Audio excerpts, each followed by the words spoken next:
चल परी की जादुई पेंसिल और जादुई स्कूल। एक बार की बात है, दूर कहीं एक छोटे से गांव में एक छोटी सी प्यारी सी माही नाम की बच्ची रहती थी। माही को पढ़ना लिखना बहुत पसंद था, लेकिन उसके गांव में कहीं भी कोई भी स्कूल नहीं था और शहर में जो स्कूल था वो बहुत ज्यादा दूर था, जहाँ तक जाने के लिए ना तो पैसे थे और ना ही गाँव से वहाँ तक जाने का रास्ता था। माही का सपना था कि वो एक दिन स्कूल जाए, पढ़े लिखे और कुछ बने, लेकिन हालात उसके सपनों के खिलाफ थे। माही के पापा एक समोसों के ठेले पर काम करते थे, जिससे उनका गुजारा मुश्किल से चल पाता था। वो लोग बहुत गरीब थे। क ख ग और ये घ। माही को पढ़ना लिखना बहुत ज्यादा पसंद था। वो हमेशा अपनी पुरानी सी एक जो बुक उसके पास थी और एक छोटी सी पेंसिल थी उसके साथ पढ़ने की कोशिश करती रहती थी। ऐसे ही एक दिन जब वो नदी के किनारे बैठकर पढ़ रही थी कि तभी उसकी पेंसिल फिसलकर नदी में गिर गई। हे भगवान, मेरी पेंसिल पानी में चली गई। एक ही तो पेंसिल थी बेचारी, वो भी पानी में चली गई। अब मैं पढ़ूंगी किससे, लिखूंगी किससे? हाय राम, मेरी पेंसिल तो पानी में चली गई। वो बहुत ज्यादा दुखी होकर रोने लगती है कि तभी नदी में से एक जोरदार रोशनी के साथ एक बहुत ही सुंदर इंद्रधनुष वाले कलर के बालों वाली जलपरी बाहर आती है, जो कि उसे दुखी देखकर उससे पूछने लगती है, बेटा तुम क्यों रो रही हो? क्या हुआ तुम्हें? अपनी समस्या मुझे बताओ। मैं एक जादुई जलपरी हूँ, मैं तुम्हारी समस्या का हल दूंगी। क्या आप सच में जलपरी हो? आप तो कितने खूबसूरत हो। आप क्या मेरी प्रॉब्लम सच में सॉल्व कर दोगे? मेरी पेंसिल पानी में चली गई है, क्या मुझे आप वो ला के दे सकती हैं?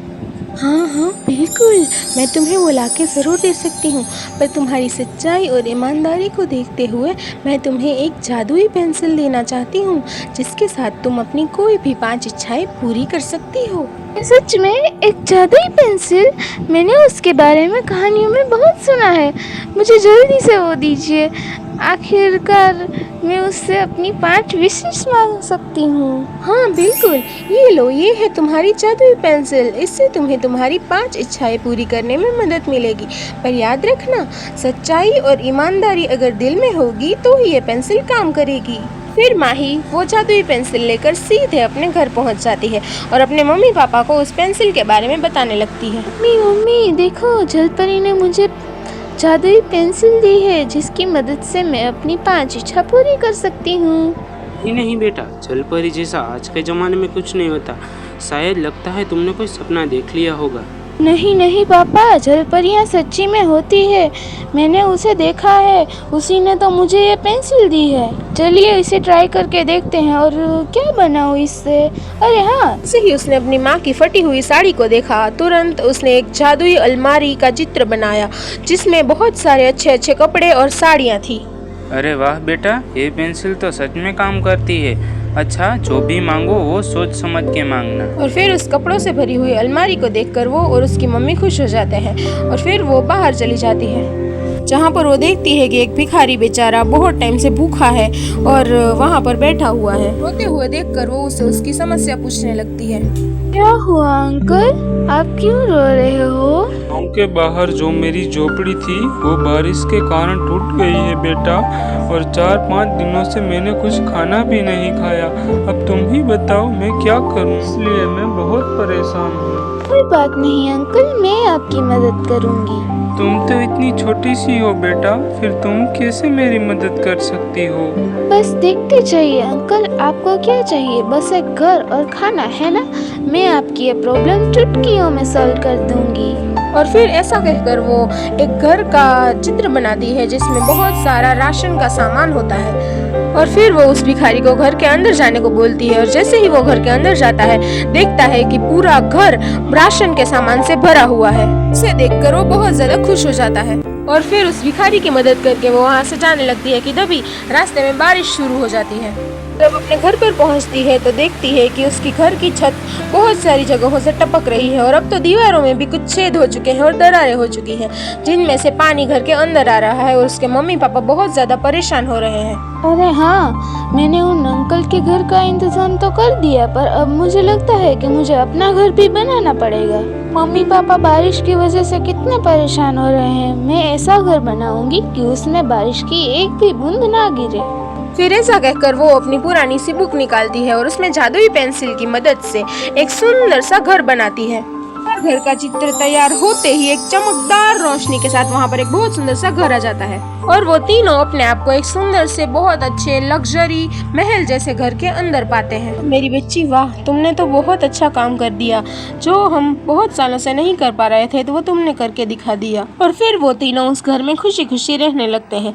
ऐसे ही एक दिन, मम्मी तुमने कुछ खाना नहीं बनाया क्या? मुझे बहुत भूख लगी है। बेटा, मैंने कुछ भी नहीं बनाया है, क्या करूँ?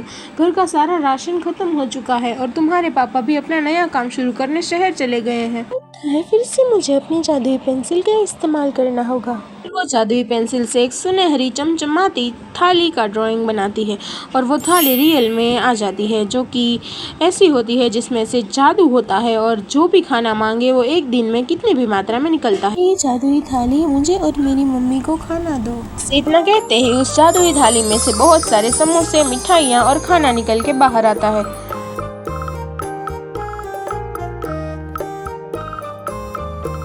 परी ने उसे कोई भी 5 चित्र बनाने को बोला था जो कि रियल लाइफ में उसके पास आ जाते थे। उसमें से वो 4 चित्र बना चुकी थी, यानी कि उसकी 4 विशेष खत्म हो चुकी थी। अब वो सोचने लगती है कि 5वीं विश वो क्या मांगे और सोचते सोचते वो एक गार्डन में चली जाती है जहाँ पर उसे उसकी दोस्त मिलती है। क्या बात है यार माही, सुना है तुझे कोई जादुई पेंसिल मिली है? तूने क्या क्या मांगा है उससे और हमारे लिए भी कुछ मांगा है या नहीं? मैं तेरी जगह होती ना तो एक बड़ा सा टेडी बियर मांगती यार, या फिर बहुत सारे खिलौने और चॉकलेट्स, फिर बहुत सारी किताबें जिससे कि हम सब पढ़ पाएं। देखना, हमारे पास तो पढ़ने के लिए ना ही किताब है, ना ही पेंसिल, ना ही पेन। अपने दोस्त की ऐसी बातें सुनकर माही को एक बहुत अच्छा आइडिया आता है और वो एक खाली जगह पर जाती है, गाँव में, जहाँ पर बहुत बड़ा सा पर्वत होता है। हाँ, ये जगह सही रहेगी। फिर वो अपनी जादुई पेंसिल की मदद से अपना आखिरी चित्र बनाती है, जो कि 5वां चित्र होता है, जो एक जादुई स्कूल का होता है। और चित्र बनाते ही वहाँ पर एक बहुत अच्छा बड़ा सा जादुई स्कूल प्रकट हो जाता है और फिर अपनी दोस्त को लेकर वो उस स्कूल के पास पहुँच जाती है। ये देख रिया, ये स्कूल मैंने हम सब के लिए बनाया है। अब से तू भी और गांव के सारे बच्चे इसी स्कूल में पढ़ेंगे। और फिर रिया को ऐसा बोलकर वो झलपरी की जादुई पेंसिल उसे वापस करने के लिए दौड़कर नदी के किनारे चली जाती है, जहाँ पर झलपरी पहले से ही मौजूद होती है और वो माही की ईमानदारी को देखकर बहुत ज़्यादा खुश हो जाती है और कहने लगती है, वाह माही वाह, 5 चित्र 5 विशेष पूरी होते ही तुम तो तुरंत मेरे पास आ गई और तुम्हारी ईमानदारी को देखते हुए मैं ये पेंसिल तुम्हें हमेशा हमेशा के लिए देती हूँ और तुमने इसे दूसरों की मदद के लिए इस्तेमाल किया है। तुम हमेशा इसे दूसरों की मदद के लिए ही इस्तेमाल करना। गाँव के सारे बच्चे उस जादुई स्कूल में पढ़ने लगते हैं और अब जब भी उन लोगों को किसी भी चीज़ की ज़रूरत होती, माही उसका चित्र बनाती और वो चीज़ें रियल में प्रकट हो जाती थी। सही सब उस जादुई स्कूल में पढ़ने लगे, सब हंसी खुशी रहने लगे। तो मेरे प्यारे प्यारे दोस्तों, कैसी लगी आपको मेरी ये कहानी? कमेंट करके ज़रूर बताइएगा और ऐसी ही और मज़ेदार कहानियों के लिए चैनल को सब्सक्राइब करना।